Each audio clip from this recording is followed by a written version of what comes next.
안녕하세요. 442페이지 실시입니다. 현재 저희가 하고 있는 게 파트 6고, 파트 6가 침해금지 손해배상 신용회복하면서 입증 책임 경감하는 건데, 그거 하기에 앞서서 침해가 어떻게 하면 성립하는지 침해 성립 사항에 대해서 보고 있습니다.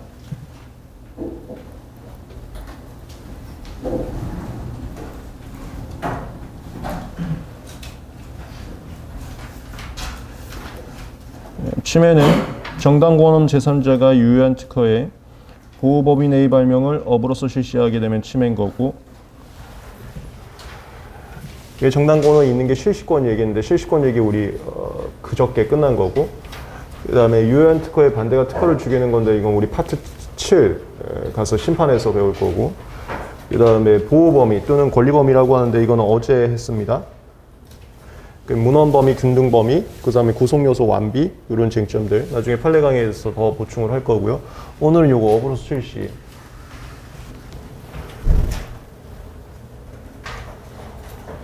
나중에 OX 문제집이나 기출문제집 나오시면은 문제 유형을 확인하실 수, 우리 아마 필기자료 기본 예제, 예제 문제에도 있었을 것 같은데, 여기는 이제 2조 3호 찾아내기 문제가 나옵니다. 그러니까 물건 발명의 생산형대 수천준 찾아내기, 방법 발명의 사청 찾아내기, 제법이면 사청 플러스 사형대 수천준 찾아내기. 어제도 예시를 드렸지만 보관회의 같은 경우는 거기에 해당하지 않는다. 이런 거 찾아내기 문제로 나오게 됩니다.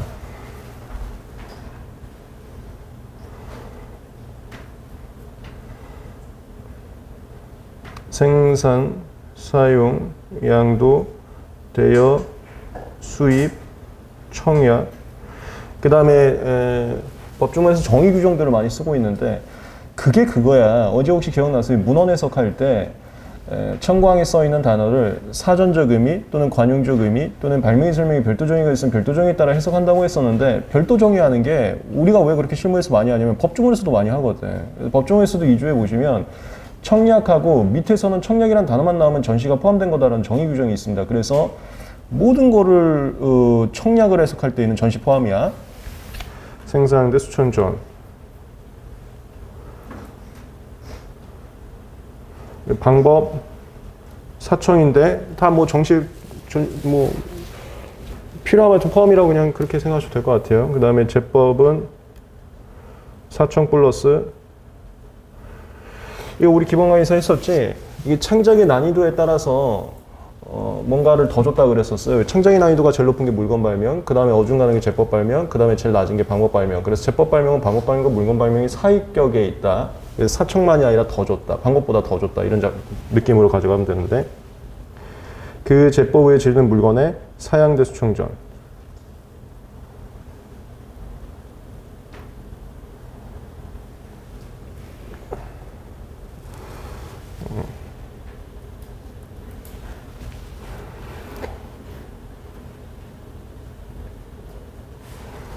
사회 42페이지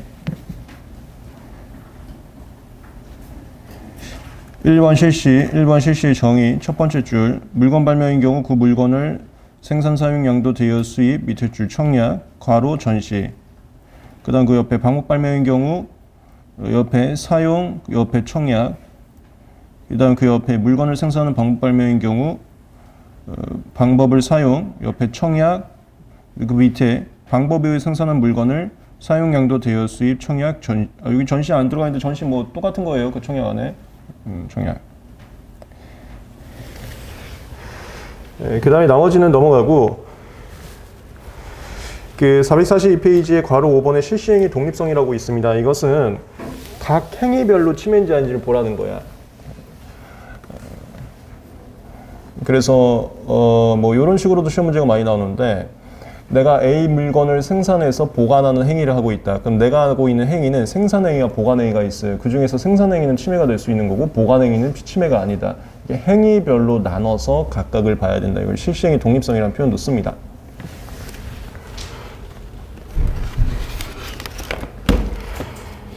그리고 443페이지 2번 관련 문제. 1번 속지주의 원칙. 두 번째 줄, 특허 실시에 관한 권리는 특허권이 등록된 국가의 영역 내에서만 효력이 미친다. 기본 강의에서도 간단히 말씀드렸었는데 우리나라 특허권은 우리나라 내에서 행위를 했을 때 효력이 미치는 거지 우리나라 특허권은 미국에서 행위한 거에 대해서는 효력이 미치지 않습니다. 반대로 미국의 특허권은 우리나라에서 행위한 거에 대해서는 효력이 미치지 않습니다. 그 나라 특허권은 그 나라에서 어떤 액션이 있을 때 행사할 수 있다 이거예요. 무슨 소리인지 알죠?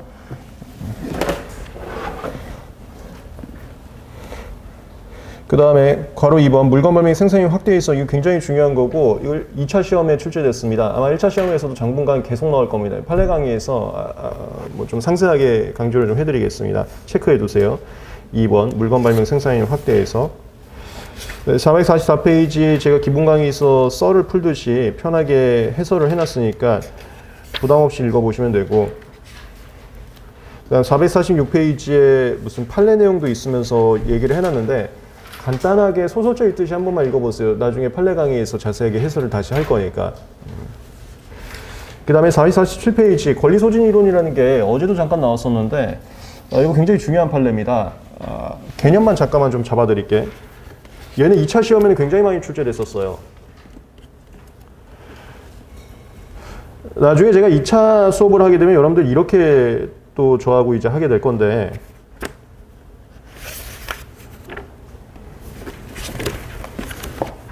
그리고 여러분들 요즘에는 어제부터 내가 깜짝 놀랐어. 어제 내가 저녁에 이제 2차 강의 하면서 봤는데 저 문 잘 닫고 다니세요. 뭐가 많더라고. 뭔지 알죠?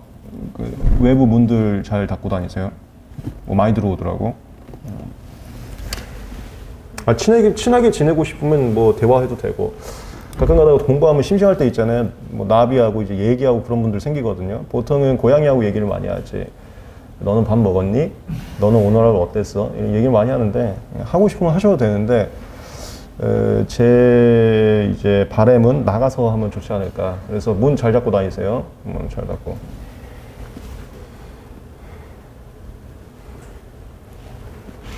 저도 한번 나중에 영상 한번 찍어보려고요. 여기 저 위로 올라가면은 나 그 사연 있는 애인 것 같은데 누가 그 밥그릇 갖다 놔요. 그럼 개가 있어요. 나 그 사연 있는 것 같은 분명히 집주인이 뭔가 뭐 그냥 어떻게 갔거나 해갖고 이게 기다리는 애인 것 같아 뭔가. 근데 누가 이제 밥을 챙겨주는 것 같은데 그 친구하고 인터뷰 한번 할까 생각하고 있어요. 항상 있거든요. 권리소진 이론이라는 게 뭐냐면은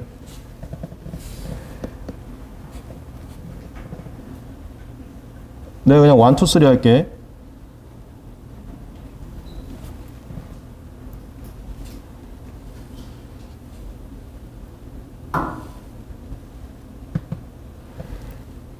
출원을 하고 특허를 받아. 그럼 이제 특허권 행사할 수 있잖아요. 특히나 지금 하는 거는 우리 파트 6는 전부 다 특허권이라고 얘기 나오면 베타권이라고 생각하셔야 됩니다. 우리 지금 실시권 얘기 아니야. 다 베타권 얘기인 거야. 그래서 지금 우리가 배운 게 실시라고 배웠는데 이 실시에 대해서는 이 행위들에 대해서 베타권 행사할 수 있다. 이런 관점만 하는 게 지금 파트 6입니다. 특허를 받으면 이제 베타권 행사할 수 있잖아. 베타권 행사를 누구한테 할 수 있냐면 출원 후에 A 발명이라고 하면 A 발명을 실시한 사람 이 사람한테 베타권 행사할 수 있습니다. 무슨 소리냐면 출원 전에 A가 떡하니 있거나 A를 실시했거나 이건 못 건드려. 그게 법조문이 2개였어.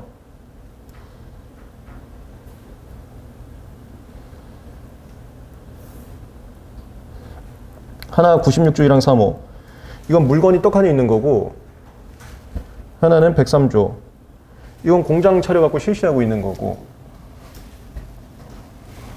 약간 그런 개념으로 보셔도 돼.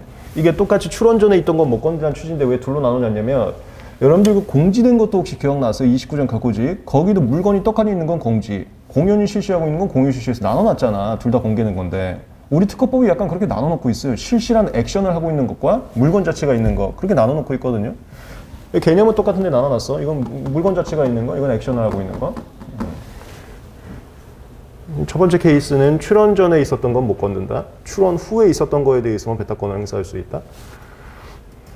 참고로 이제 우리는 기본 강의 다 끝났으니까 이런 거 한번 해볼까?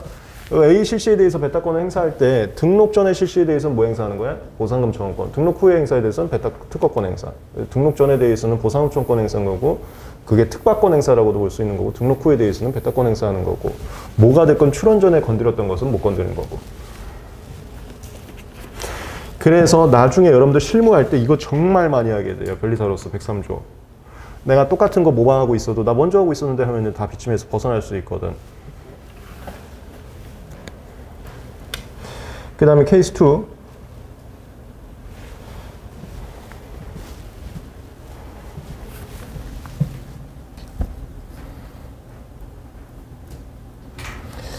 미안한데 이것도 여담인데 여러분들 그런 거 들어봤어요? 그 목이나 파리가 오면 이게 전생에 연을 맺은 사람일 수 있다.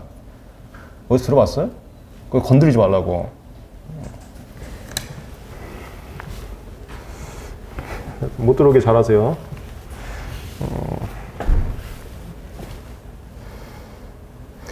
이 케이스 2.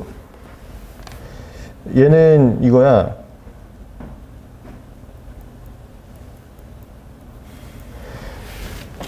내가 또 똑같은 특허 발명을 실시하고 싶으면은 실시권 받으면 돼. 이게 특허권자한테 돈 주란 소리야.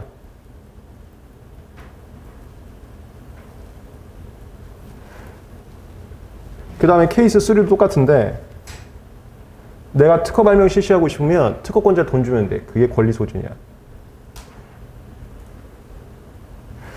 지금 내가 한 케이스 1, 2, 3가 특허 발명을 그대로 실시해도 문제가 되지 않은 사항, 침해가 되지 않은 사항, 이걸 얘기하는 겁니다. 1은 특허권 효력이 미치지 않거나 법정 실시권을 줘서 뭐 정당 권한이 생겨버리는 거지. 2는 특허권자한테 돈 줘서 정당 권한이 생기는 거고 3는 법조문을 없어 판례에서 할 거야. 이것도 특허권자한테 돈 준 거거든. 그러면 이것도 뭐 정당 권한이 생기거나 권리 범위에 해당하지 않거나 뭐 약간 정당 권한이 생긴다고 보셔도 돼. 얘는 이제 소유권을 취득한 경우를 얘기하는 건데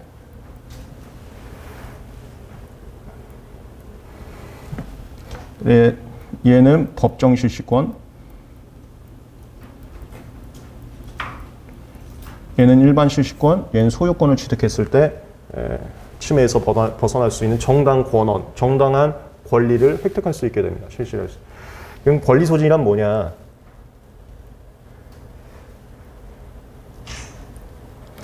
얘가 특허권자야. 이거를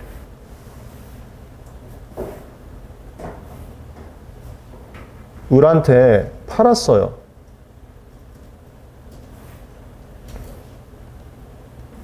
그 대가로서 을은 돈을 지불했고요. 얘를 특허권자라고 하고 이 양도받은 사람을 뭐 양도인이라고도 하는데 민법상으로 얘를 이제 소유권자라고도 표현을 합니다.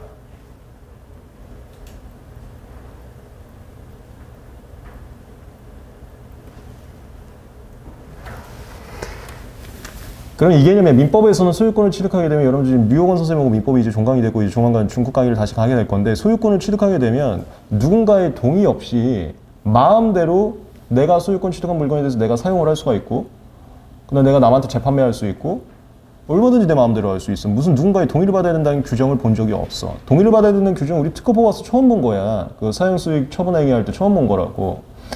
민법에서는 소유권자는 소유권을 취득한 거에 대해서 어떠한 동의도 없이 마음대로 그 물건에 대해서 행위를 취할 수 있는데 특허권에서는 특허권자의 허락이 없는 한 특허 발명을 실시를 못하게 하고 있다고. 이걸 특허법과 민법의 상충이라 그래. 그 상충 관계에서 항상 저울이야. 기본 강의에서도 많이 했었죠.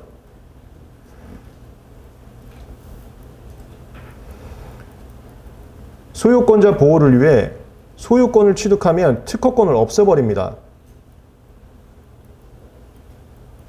그래서 소유권자가 A를 실시하는 거에 대해서 더 이상 배타권 행사 못하게 해버려.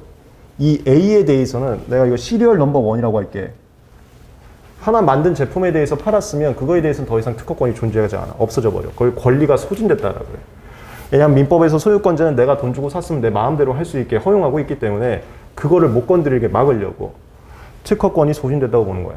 다만 저울주 우리 기본 강의 많이 했었는데 소유권자 보호를 위해서 제3자 불이익이 생기면 안 돼. 특허권자 불이익이 생기면 안 되거든. 그 특허권자 불이익이 없는 선에서만 권리 소진을 시켜. 그게 뭐냐? 꼭 특허권자한테 돈을 줘야 돼. 그게 무슨 소리냐? 어디 가서 침해 제품 사와갖고 얘가 돈을 썼어. 침해자한테 돈 준 거야. 그럼 권리 소진이 되지 않아. 얘가 돈을 썼어. 특허권자한테 돈 쓴 거야. 그럼 권리가 소진이 돼. 이걸 권리 소진 이론이라고 합니다. 어쨌건 특허 발명을 쓰고 싶으면 먼저 쓰거나 아니면 특허권자한테 돈 쓰면 쓸 수 있는 거야. 실시를 내거나 사거나. 실시를 내면은 내가 공장에서 계속 찍어낼 수 있는 거고, 사는 거는 시리얼 넘버 원, 제품 하나 사는 거고. 뭔지 알겠지? 제품 하나냐, 계속 뭔가를 할 거냐. 그렇게 나뉘는 거야. 이게 아주 맨날 시험 문제 나오는 겁니다. 권리 소진.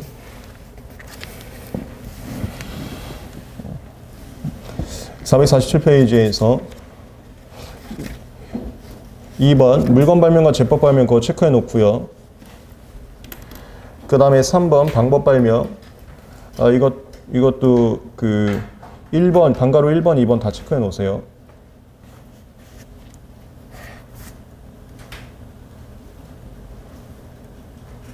그 다음에 4번 수리 내지 부품을 교체한 경우 이것도 체크 좀 해두시고요. 이거 굉장히 다 중요합니다.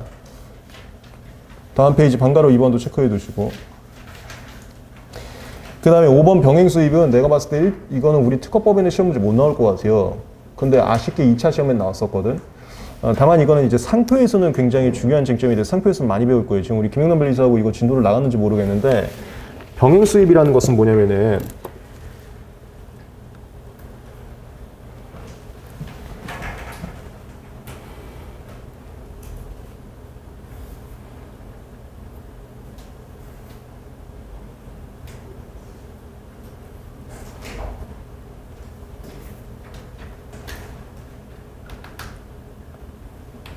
여기 특허권자가 갑이야. 여기도 특허권자가 갑이야. 여기서 A 발명을 병이 샀어. 그래서 그거를 한국에 가져와. 그래서 한국에서 병이 그거를 행위를 하고 있어. 생사양대 수청전, 아니 사양대 수청전을 뭐 하고, 하여튼 뭐 사용하거나 판매하거나 그러고 있어. 이게 권리 소진이 되냐 이거야. 병이 미국에서 산 걸 갖다 한국에서 사용 얘기를 하는 것이 배타권 비침해냐 이거야. 이걸 이렇게 표현합니다. 진정상품 병행 수입이라고 표현을 해요. 진정상품이란 건 뭐냐면 병이 사긴 샀는데 엉뚱한 침해자한테 산 게 아니야. 갑한테 샀다고. 이걸 진정상품이라 그래. 이게 짝퉁이 아니라고. 진퉁 샀다고. 진퉁을 샀는데 미국에서 샀다 이거야. 한국에서 안 사고. 미국에서 산 걸 갖다가 한국에 들어와서 행위를 해도 되는지, 이걸 진정상품 병행 수입도 배타권이 미치지 않는 건지, 이거를 이렇게 표현합니다. 권리 소진 이론이 국제적으로도 허용되는지. 권리 소진이라는 것은 특허권자를 돈 주고 사면 허용되는 건데 남의 나라에서 돈 주고 산 것도 허용되는지, 이걸 국제적 권리 소진이라고 표현을 합니다. 얘는 왜 이슈가 됐냐면 다 이거야. 이거야 이거. 이거 갖다 하는 거야. 2차 시험도 이거 갖다 하는 거거든.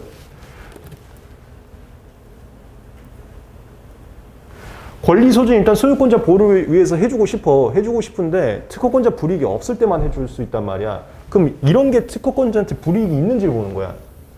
이게 무슨 얘기를 하냐면, 내가 이게 적절한 비유인지 모르겠는데, 예를 들어서 자동차 같은 경우도 한국에서 갑이라는 회사가 팔아. 근데 한국에서는 이거 1억에 팔아. 근데 미국 가면은 이게 자동차 경쟁이 심하다고 이거 5천만 원에 파는 거야. 그럼 병이 5천만 원 주고 사? 그걸 한국 가서 써. 근데 한국에서는 1억짜리잖아. 그럼 한국에서 쓰려면 1억을 줬어야 될 거 아니야. 이렇게 표현합니다. 나라마다 동일한 발명에 대해서 가격 정책이 다를 수가 있다.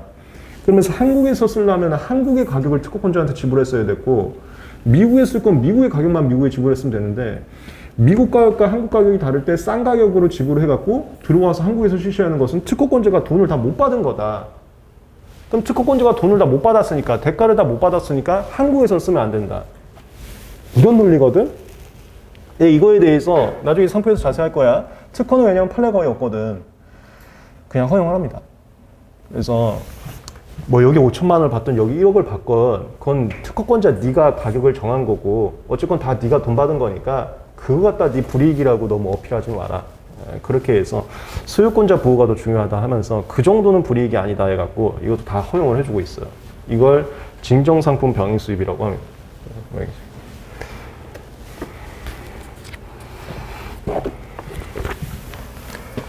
5번 병행 수입.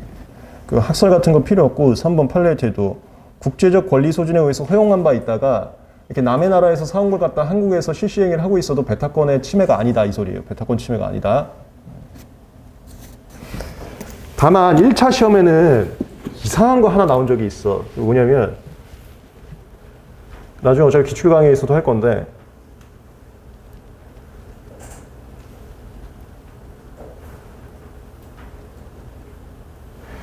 상표에서는 아마 다양한 케이스를 할 거였는데 특허에서는 이제 이 정도만 가시면 될 것 같아. 한국에서는 특허권자가 을이야.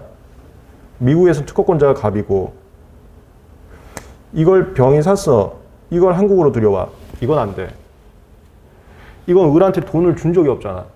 그래서 국가마다 특허권자가 다른 경우에는 이거는 허용되지 않아요. 여기는 지금 남의 국가라 할지라도 갑이 돈을 받았잖아. 그래서 허용을 해준 거고.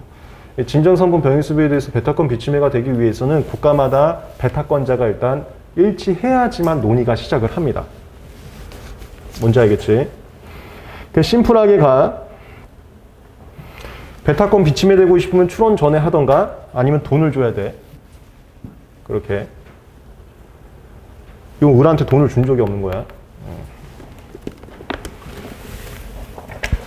그 다음에 6번 판매 제한 조건이란 건 뭐냐면 얘는 내가 봤을 때 1차엔 못 나올 것 같아. 1차엔 못 나올 것 같은데 이건 뭐 상표에서도 못 나올 것 같아. 근데 2차 시험에 나왔거든요. 이건 사실 우리나라보다도 미국에서 이슈가 된 사안입니다. 근데 잠깐 여담을 하자면 제가 기본 강의에서도 말씀드렸지만 우리가 조문 특강에서는 엄청난 대비식으로 진도를 나간다고 했었습니다. 나중에 2차 강의 가면 더 많은 대비를 할 거고요. 대비를 하는 이유가 교수님들, 출제위원께서 좋아하시기 때문에 제가 대비를 한다고 했었는데 왜 그러냐면은 교수님들께서 대학원이나 이런 데서 강의를 하실 때는 무조건 대비로 강의를 하십니다. 특히나 교수님께서 어떻게 대비를 하냐면 우리처럼 국내법에 대해서 2저차와 2저차 대비하는 건 너무 수준이 낮으니까 그런 거 안 하고요. 해외법을 대비를 많이 하십니다. 내가 아마 기본 강의에서도 말씀드렸을 거예요. 그래서 나중에 여러분들 2차 과목인 민사소송법 같은 경우는 독일법하고 대비를 많이 하시고요. 약간 선진국가의 법을 비교를 많이 하시거든요. 그 다음에 이 특허 쪽은 약간 미국 쪽이 선진국이라서 미국 쪽 법을 많이 대비를 하십니다. 그게 미국 맥을 출제해버린 거야. 이게 미국에서 굉장히 이슈가 된 판례거든. 이번 상황은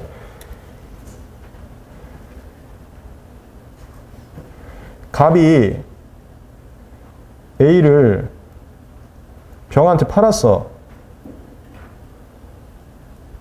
근데 병한테 팔 때 조건이 있었어.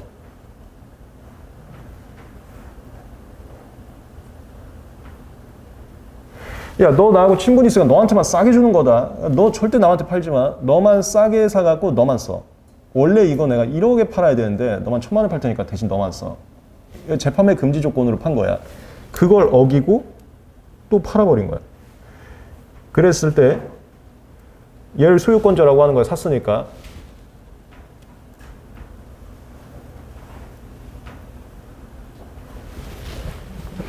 얘가 A를 실시하는 게 침해냐 비침해냐. 이게 판매 금지 제한 조건을 어긴 상황에서 산 경우.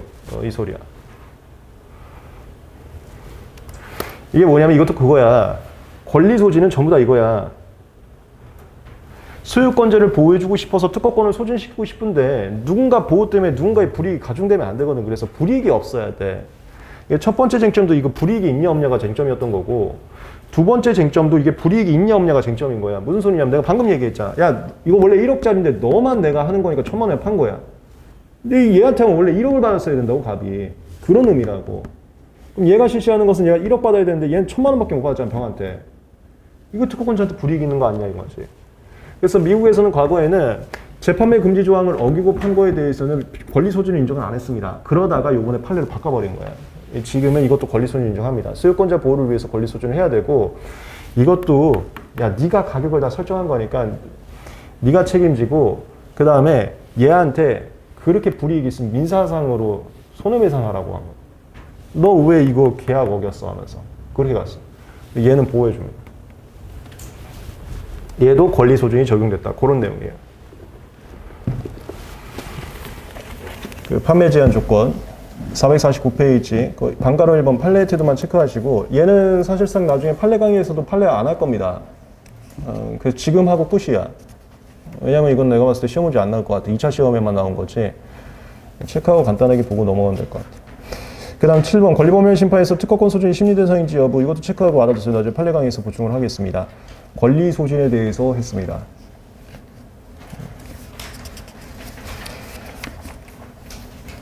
그 다음에 450페이지부터 이거 너무 중요하거든요. 이거는 1차건, 2차건 매년 시험 문제 나오는 건데, 지금은 간단하게 컨셉만 잡아드리자면,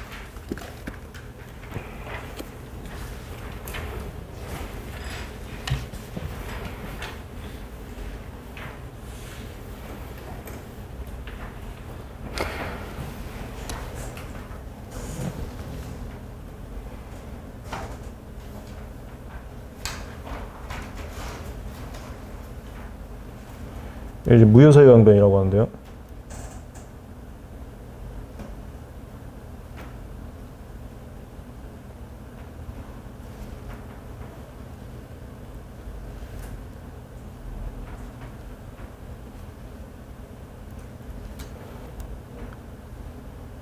갑이 A의 특허권자고,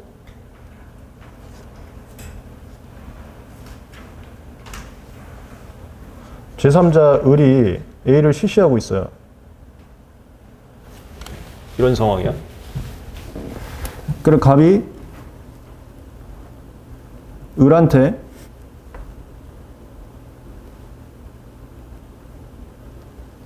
침해금지 청구하고, 이게 파트 6한 침해금지 청구, 손해배상 청구, 신용력 청구할 수 있다.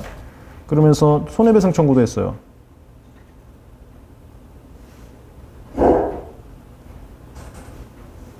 말로 해서 안 들어가고 소송 걸어버렸어. 너 진짜 이런 식으로 가면 다 국가 공권력 투입해갖고 다 강제로 해버린다, 뺏어가 버린다. 소송 걸어버렸어.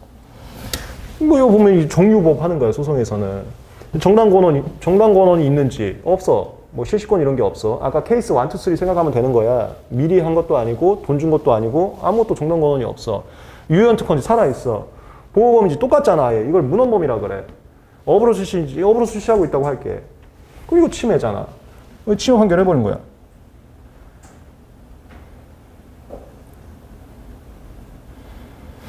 그래서 당장 그거 멈추고, A 실시하는 거 멈추고, 너가 그동안 실시한 거 돈도 토해내.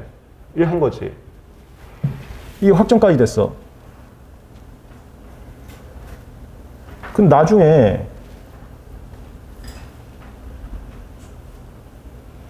이 생각해보니까 이거 원래 특허받으면 안 되는 거를 아는 거야. 그 을이 갑한테 무효 심판을 걸어. 무효가 됐어.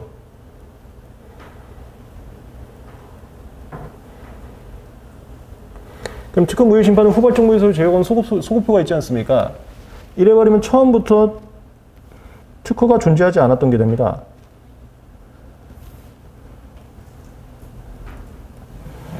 그러면 처음부터 비침했던 게 돼. 그러면 멈출 필요도 없었던 거고, 실시를 돈을 토해내줄 필요도 없었던 거야. 이건 특허권 자체가 나오지가 않았어야 되는 거니까. 그럼 이 침해 판결이 다시 번복이 돼야 돼.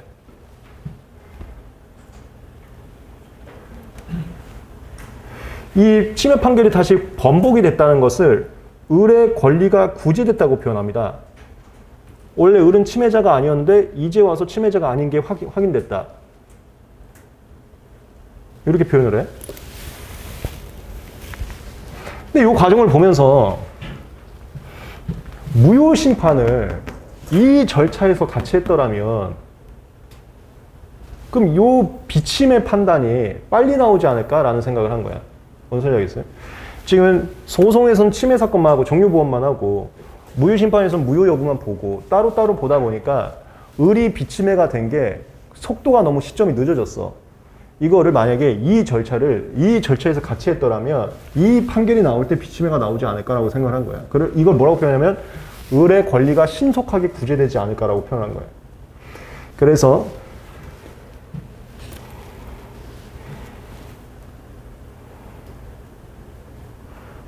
을의 신속한 권리 구제를 위해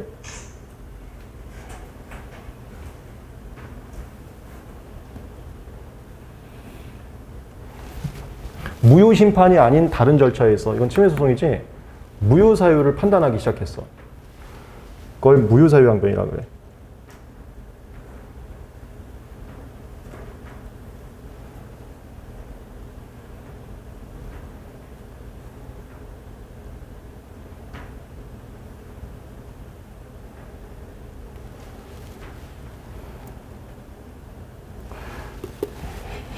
이게 실무에서 맨날 하는 겁니다. 여러분들이 제일 많이 유명하게 봤던 것은 삼성하고 애플하고 싸웠던 건데 그것도 전부 다 소송에서 다 무효 사유했던 거예요. 무효 심판 가치 같은 겁니다. 그러니까 다 변리사가 한다고요. 그러니까 특허 침해 소송 사건이라는 게 전부 다 변리사가 하고 있습니다.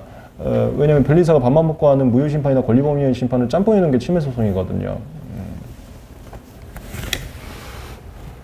항변이란 건 뭐냐면 특허권자가 야, 너 베타권 침해니까 그만해 라고 했을 때 대항해서 변론한다. 아닌데? 하는 걸 항변이라고 해요. 그래서 너는 무효사유 있는데? 그래서 난 비침해인데? 라고 대항해서 얘기하는 거. 난 비침해인데? 라는 것을 무효사유가 있다 주장하면서 항변한다는 표현을 씁니다. 무효사유 항변이라고. 침해소송에서 이 침해금지 손해배상 신용회복 청구 소송은 침해소송이라고도 표현합니다. 나중에 판례에서도 많이 보게 될 거예요. 침해소송에서 특허의 무효세가 발견되면 비침해 판결합니다. 더 자세한 내용에는 판례 강의에서 보충을 하겠습니다.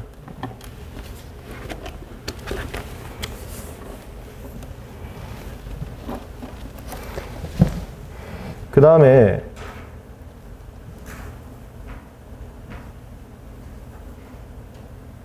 자유실시 기술 항변이라는 게 뭐냐면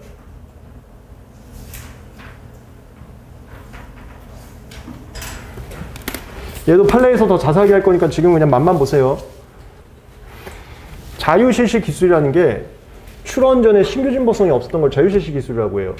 출원 전에 신규 진보성이 없으면 이건 누구도 특허를 받을 수 없다고 해서 공공의 영역에 존재하는 기술이다. 이걸 자유롭게 누구나 실시할 수 있는 기술이라는 표현을 씁니다. 그걸 자유실시 기술이라고 해요. 신규 진보성이 없는 걸 얘기하는 거야. 특허 발명이 신규 진보성이 없는 것을 무효사유 항변이라고 하고 얘가 신규 진보성 없으면 그건 무효사유잖아. 근데 얘가 신규 진보성 없는 것, 제3자가 실시하는 게 신규 진보성 없는 것을 자유실시 기술이라고 표현을 합니다. 근데 누가 신규 진보성이 없는 거냐에 따라서 명칭이 달라진다라고 보시면 되겠어. 얘가 신규 진보성 없는 것은 무효사유 항변, 얘가 신규 진보성이 없으면 자유실시 기술 항변. 얘가 자유실시 기술이면 특허가 뭐가 됐건 그건 누구도 특허받을 수 없었던 거잖아. 그래서 바로 비침해. 제3자가 쓰고 있는 게 신규 진보성이 없는 것이면 바로 비침해 판결이 나와요. 얘도 제3자의 신속한 권리 구제를 위해서 도입한 겁니다. 처음에 입문 단계에서 너무 헷갈려 하셔. 지금 이 사안도 보면 얘도 A고 얘도 A고 똑같은 거잖아. 근데 누구를 지칭하면서 신규 진보성을 얘기하냐에 따라서 쟁점이 완전히 달라져요. 똑같은 A인데 갑의 A의 신규 진보성이었던 무효사유 항변, 을의 A의 신규 진보성은 자유실시 항변. 그래서 헷갈리면 그게 맞는 거야. 이상한데? 그게 맞는 거야. 논리가 좀 그렇게 돼 있어. 나중에 판례 강의하면 좀 더 신원 얘기할 건데 또 판사님들께서 논리가 일관되지 않게 좀 아쉽게 되어 있습니다. 이쪽들이. 뭔가 이상한데 그게 맞는 거야. 그런 느낌으로 다시 접근하시면 됩니다. 450페이지 1번 공정력, 1번 판례 그거 체크해 놓고 이거는 이제 무효사유항변이라고 안 하고 이건 무효항변이라는 표현도 씁니다. 무효항변. 나중에 판례 강에서 또 말씀을 드릴게요. 공정력이라는 것을 다른 측에서 이제 무효항변이라고도 해요. 무효항변. 근데 무효항변이라는 것은 인정되지 않습니다. 그건 나중에 판례에서 말씀드리겠습니다. 2번 무효사유 항변은 인정이 되고요. 비침해 판결이 나옵니다. 2번 판례 체크해 놓고 그 다음에 451페이지에 이거는 체크할 필요는 없고 제목만 보세요. 그 제목만 밑줄을 칩시다. 괄호 5번의 사례에서 반괄호 2번 미완성 발명. 이 미완성 발명이 뭐야? 이게 29조란 본문 위반이거든요. 이게 효과가 반복 지연이 안 된다는 소리야. 29조 본문 위반에 무효사유 얘기하는 거고 반괄호 3번 신규성 위반. 이것도 무효사유지? 다음 페이지 450페이지 진보성 위반. 이거 무효사유지? 그 다음 5번 확선 위반. 이거 무효사유잖아. 6번 선언 위반. 이거 무효사유잖아. 7번 명스 기준. 우리가 실무에서 42조 사항 1호, 40조 사항 2호, 40조 3항 1호 발명의 설명 쉽게 실시 기재, 천공의 뒷받침, 천공의 명화. 얘를 기재불비라는 표현을 씁니다. 실무상. 그게 다 무효사유잖아. 2, 3, 4, 5, 6, 7은 다 무효사유 얘기하는 거야. 그래서 무효사유가 있으면 비침해 판결이 나왔다의 예시들이야. 그 외에도 무효사유 많잖아. 근데 우리가 실무에서 제일 많이 하는 사유들이거든, 이게. 그래서 판례들이 이런 것들이 있어요. 요거 말고도 무효사유 있으면 다 비침해 받을 수 있어. 무효사유 항변들의 예시라고 보시면 되겠습니다.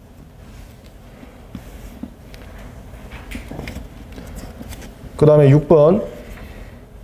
진보성이 좀 특이하게 취급했습니다. 내가 아까 논리가 하나도 안 맞다 그랬잖아. 무효사유 항변에서도. 그 진보성 무효사유 갖다가 이상한 논리가 있어요.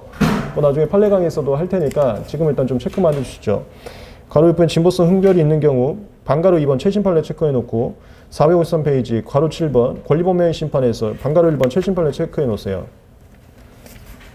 454페이지에 목차 자체가 아예 모순 가능성이라고 되어 있는데 이거 논리가 좀 이상한데 이런 느낌으로 접근하시면 됩니다. 나중에. 여기까지 무효사유 항변. 그럼 3번 자유실시 기술 항변.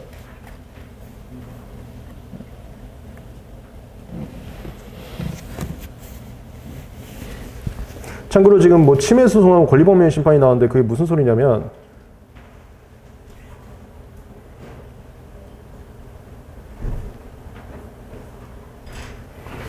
여기에 다른 절차. 무효 심판이 아닌 다른 절차에서 무효사유 심리한다는 게 다른 절차의 대표적인 게 침해 소송의 권리범행 심판 얘기하는 거거든.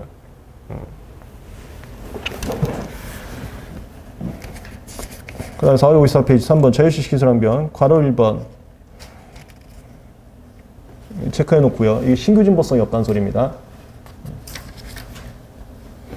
그 다음에 455페이지 거기 괄호 3번 관련 쟁점 반괄호 1번 판단대사 이거 체크해 두세요. 얘가 가끔가다 1차 시험에 많이 나오는데 나중에 판례에서 말씀드리겠습니다. 그 다음 반괄호 2번 간접침해 자유실시 항변 그 가번 판례 이것도 체크해 놓고요. 그 다음 반괄호 3번 권리범행 심판에서 자유실시 항변이 가능한지 이것도 체크해 두세요. 다음 반괄호 4번 권리범행 심판에서 문헌 침해의 경우 자유실시 기술 항변이 가능한지 다음 페이지 나번 판례 체크해 주시고요. 그 다음에 4번 실효 항변이라는 것은 민법에서 나오는 그 실효 말하는 겁니다. 권리 위에 잠자고 있는 경우를 얘기하는 건데 이건 특허법에서는 큰 쟁점은 없어요. 그냥 그런 것보다 하고 알아만 두시죠. 괄호 2번 적용 요건에서 체크만 해주세요. 우리 특허에서는 실효 항변이 인정된 케이스가 제가 알기로는 거의 없습니다. 없어서 시험 문제는 거의 안 나옵니다. 제가 알기로는 기출문제에서 나온 적은 없는 걸로 아는데 민법에서 그 내용하고 비슷한 거니까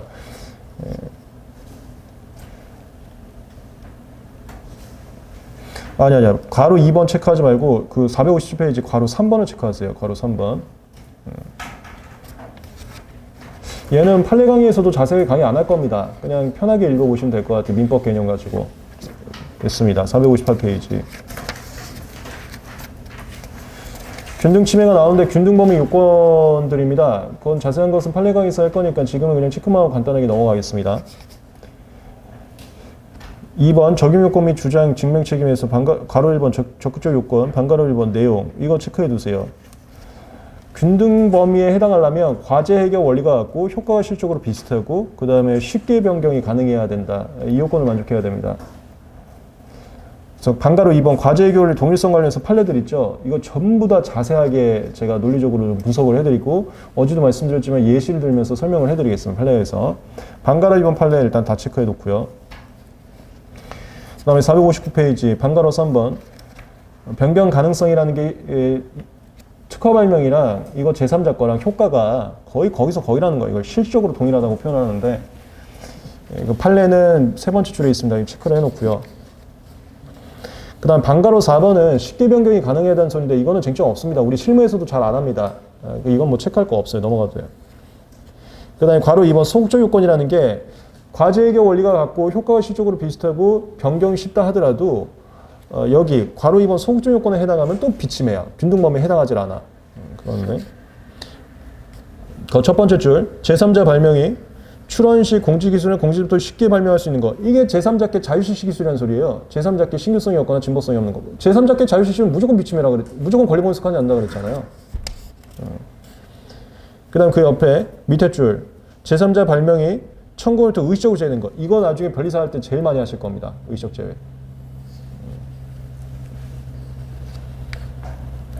체크해두고 의식적 제외 시험 문제 굉장히 많이 나옵니다. 판례 강의에서 자세하게 말씀을 드리겠습니다. 그 다음에 괄호 3번 주장 입증 책임. 아유, 이게 가끔가다 우리 시험에 나오더라고. 이건 기본 강의에서도 말씀드렸어요. 누가 유리한지 보시면 돼. 첫 번째 줄, 적극적 요건은 특허권자가, 소극적 요건은 제3자가 주장 입증하면 된다. 적극적 요건이라는 게 아까 말씀드린 과제 해결 원리가 같고 효과가 시적으로 동일하고 변경이 쉽다. 이걸 얘기하는 거고요. 소극적 요건이라는 게 내 건 자유시식 기술이고 의식적 제의다. 이걸 얘기하는 겁니다. 3번 입법례는 필요 없으면 넘어가고 4번 관련 문제에서 괄호 1번 변경유의성 판단점 필요 없어요. 변경유의성 아까도 말씀드렸지만 실무에서 거의 안 합니다. 필요 없고 그다음 괄호 2번 구성요소 생략에 대한 균등률 적용 여부 이것도 넘어가시죠. 이거 2차에서는 제가 다시 한번 좀 썰을 풀어드릴 건데 1차에서는 필요 없을 것 같습니다. 괜찮고 넘어가고 3번도 넘어가고 4번 수치 한정 발명은 나중에 무슨 소리인지 말씀을 드릴 테니까 461페이지 그 첫 번째 줄 수치 한정 발명에도 균등령이 적용될 수 있다. 그것만 체크해 두세요. 나중에 무슨 소리인지는 다시 보충 설명하겠습니다.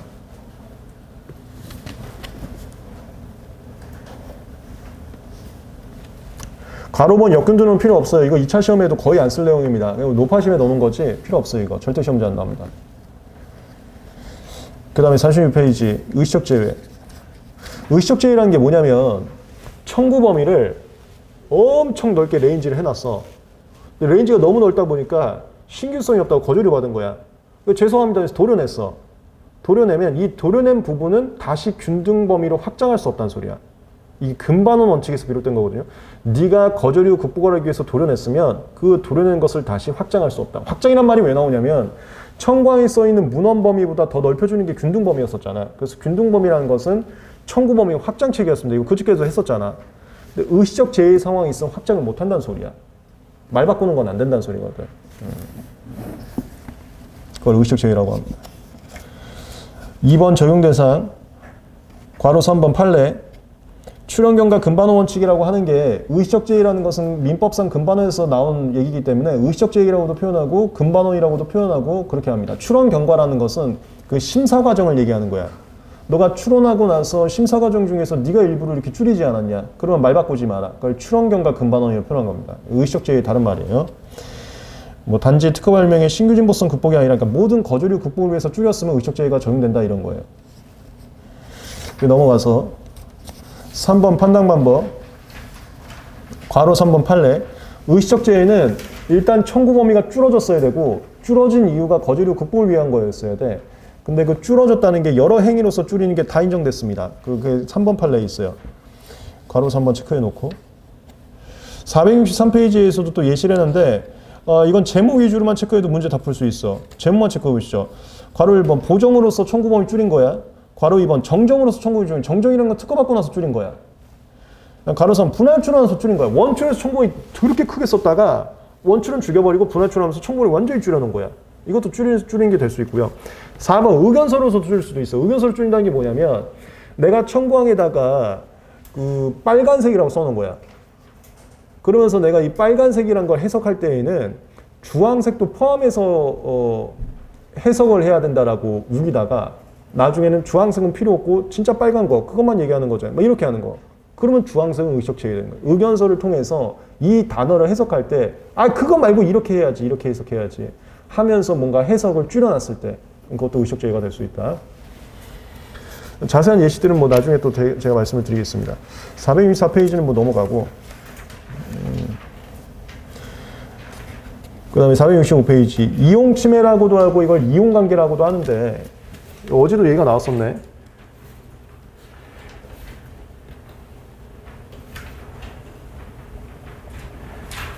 예, 지금부터는 거의 다 판례 내용이니까 그냥 이런 단어들이 있었다 정도만 잡아두셔도 돼요.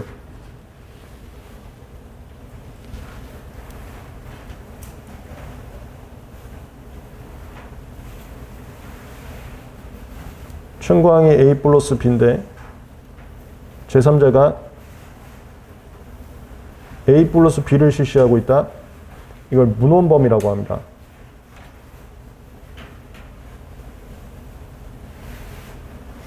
그 다음에 A 플러스 B 플러스 C를 하고 있다. 그럼 얘도 A, B를 그대로 갖고 있기 때문에 문헌범위라고도 하는데 특별하게 이용관계라는 표현을 써요. 그걸 왜 특별한 표현을 쓰게 됐냐면 내가 그 내막을 알려줄게.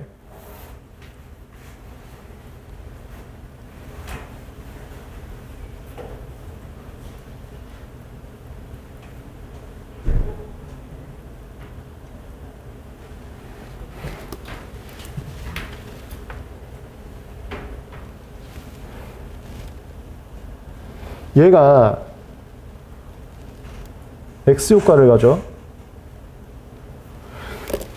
나중에 판례 강의에서도 할 건데, 신규진보성을 판단할 때나 권리 범위에 속한지를 판단할 때나 일단 대표성 구성에 같습니다. 구성 갖다가 이게 신규진보인지 아니면 권리 범위에 속하는지 구성을 갖다 일단 대비를 하고요.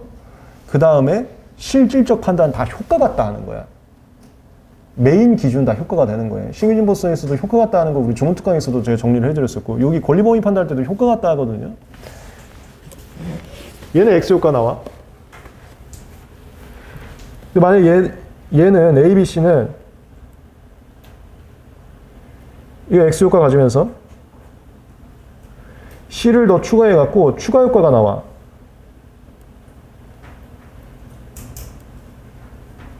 이걸 이용관계라 그래. X 효과를 갖는 A, B를 그대로 이용해갖고 계량했다. 그러면 얘의 아이디어를 그대로 채용했기 때문에 이거는 얘의 권리 범위에 바로 속하는 거야. 그럼 A, B, C를 실시한다. 이건 침해야. 그래서 이런 표현도 써. 이게 원천 기술, 이걸 계량 기술. 이거 우리 배웠잖아. 이용 저촉 관계. 근데 만약에 A, B, C를 했더니 X 효과가 안 나와. 안 나오고 뜬금없이 얘가 Z 효과 나와. 이러면 완전 다른 발명이에요. 이러면은 권리 범위에 속하지 않습니다. 그리고 이걸 실시하는 것은 비침해입니다. 이건 전혀 다른 발명이 되는 거예요. 이게 화학 쪽에서 이런 경우가 많은데, 우리가 눈에 보이는 물리적 장치 같은 경우는 전부 다 이용관계가 될 거예요. A, B에다가 C를 덧붙였다고 해서 A, B가 변형되는 경우가 없습니다. 눈에 보이는 거시적 세계에 관한 발명들 같은 경우는. 근데 화학 쪽 같이 미시적 세계에 관한 것은 A, B에다가 C를 넣었더니 얘가 전혀 다른 대상이 될 수가 있어요. 제가 학교 다닐 때 교수님께서 이런 말도 했었는데, 오해하지 마시고, 공대에서는 이제 블랙박스에다가 이거 넣고 촉매 넣고 해갖고 징계한 게 만들어지면 그거 돈 팔면 된다. 뭐 이런 얘기를 하거든요. 그게 무슨 소리냐면 A 넣고 B 넣고 C 넣었을 때 A의 효과, B의 효과, C의 효과가 다 없어지고 무슨 이상한 다이아몬드가 하나 만들어질 수가 있어요. 그게 화학에서는 그럴 수가 있다고. 그런 경우가 되면 얘하고 아무 상관이 없기 때문에 비침해. 그래서 이용관계란 법리가 다시 나온 거야. 구성만 보면 A, B가 그대로 있기 때문에 뭔가 문헌범위에 속하는 것처럼 보이지만 화학 분야에서는 그렇지 않고 A, B라는 게 있어도 전혀 다른 발명이 되는 경우가 있어서 이용관계 조건을 만족했을 때나 권리범위에 속하는 거고, 이용관계 조건을 만족하지 않으면서 권리범위에 속하지 않기 때문에 이용관계란 쟁점이 나오게 된 거예요. 그래서 내가 아까도 얘기했지만 구성을 갖다가 대표성을 가지고 대비를 하되 구성만으로 얘가 권리범위에 속하는지 아닌지를 단언해서는 안 된다. 효과를 참고를 해야 된다. 그런 게 이제 여기서 나온 거죠. 그때 이제 공대에서 하시는 말씀이, 근데 이게 공개 강의에서 이런 얘기를 해도 되나? 공대에서는 이제 그렇게 해갖고 이제 팔면 되는 거고, 이게 왜 이런 게 만들어질지, 메커니즘 같은 경우는 천재이신 자연계에게 넘겨라. 그러면서 시험 문제는 메커니즘 시험 문제 내셨죠. 근데 공대에서도 다 메커니즘 외우잖아요. 그래서 저도 이제 선택 과목 유기화학을 했었는데, 그 유기화학 말고도 뭐 별의별 메커니즘 다 외워야 되죠.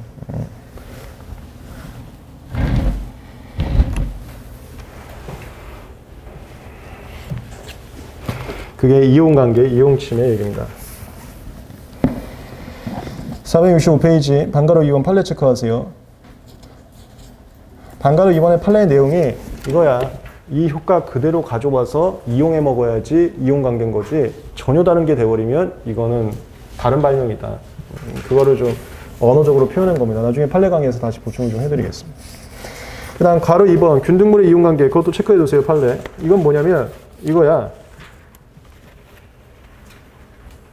A 플러스 B를 써. 이건 문헌 범위가 아니야. 근데 균등 요건을 만족하면 균등 범위가 될 수 있고, 균등 요건도 만족을 안 하면 권리 범위 속하지 않는 거야. 그리고 A 플러스 B 플러스 C, 이 상황을 말하는 거예요. 이게 균등 범위이면서 이용 관계면은 권리 범위 속하는 거고요. 이용 관계 아니면 권리 범위 안 속하는 거고. 이용관계라는 것은 똑같은 것을 이용했을 때만 이용관계가 아니라 균등한 것을 이용해도 이용관계가 될 수 있다. A 플러스 B 플러스 C가 균등한 것을 이용했으면 얘도 얘 권리 범위에 속하게 되는 거예요.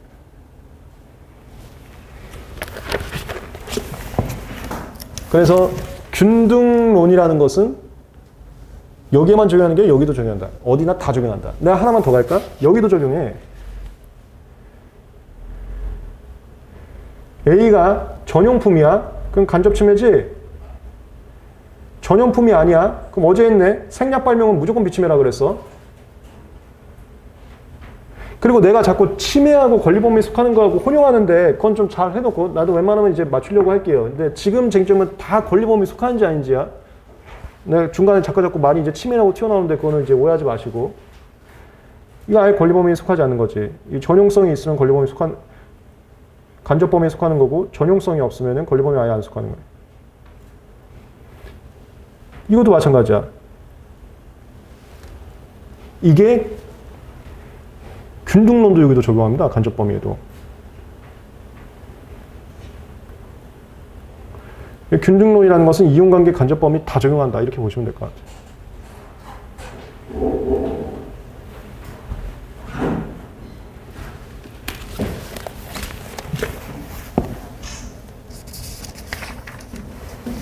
(466페이지) 괄호 3번 총매부가 글쎄요 이거 너무 옛날 얘기여서 이젠 시험 문제 안 나올 것 같은데 이게 방금 제가 말씀드린 그 블랙박스입니다. 블랙박스에다 뭐 총매 넣고 하면은 전혀 다른 게 만들어지기도 해요. 그래서 이제 이슈가 됐는데 전혀 다른 게 만들어진 게 아니고 일반적으로 뭐 똑같이 이용한 거면 이것도 이용관계가 될 수 있다 뭐 이런 얘기예요. 이런 얘기. 근데 이건 총매에 관한 규정 내용이 들어가다 보니까 그 보편성 있는 문제를 출제해야 되는 우리 시험 문제에 좀 안 맞을 수도 있어서 그리고 너무 옛날 얘기여서 1번 판례 그냥 체크하고 넘어가세요. 이건 나중에 판례 강의에서 언급도 안 할 겁니다. 3번 법적 취급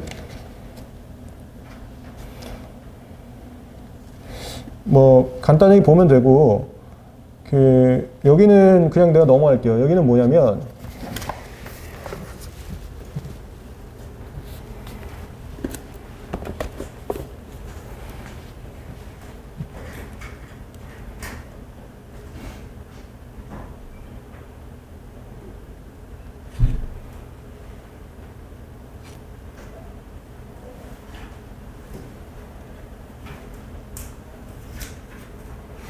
이게 만약에 이용관계야. 이용관계일 때 이 두 가지 상황이 있어요.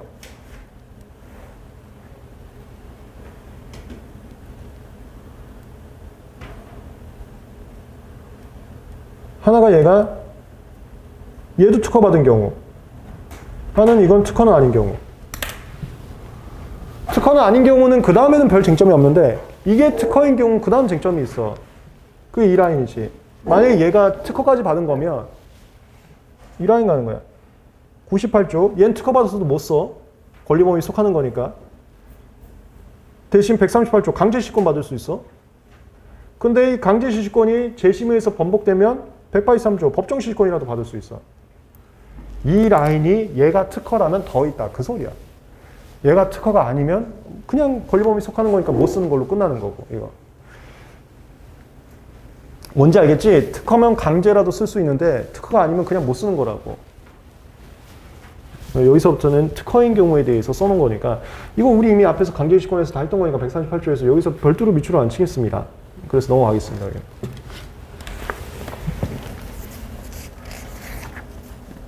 (468페이지) 생략은 이미 얘기를 했네요. 구성요소 빠져버린 것은 이거 생략 발명이라고 해서 권리범위에 속하지 않는 걸로 판단하고 있습니다. 3번 판례에서 방가로 1번 주류적 판례는 이것만 체크를 해두세요. 그리고 470페이지 간접침해부터는 다음 시간에 하겠습니다. 잠깐 오늘이 몇 페이지부터 시작을 한 거죠?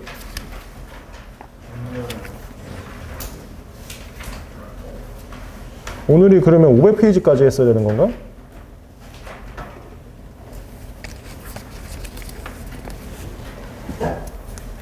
뭐 어쨌건 뭐 이제 다 왔네요.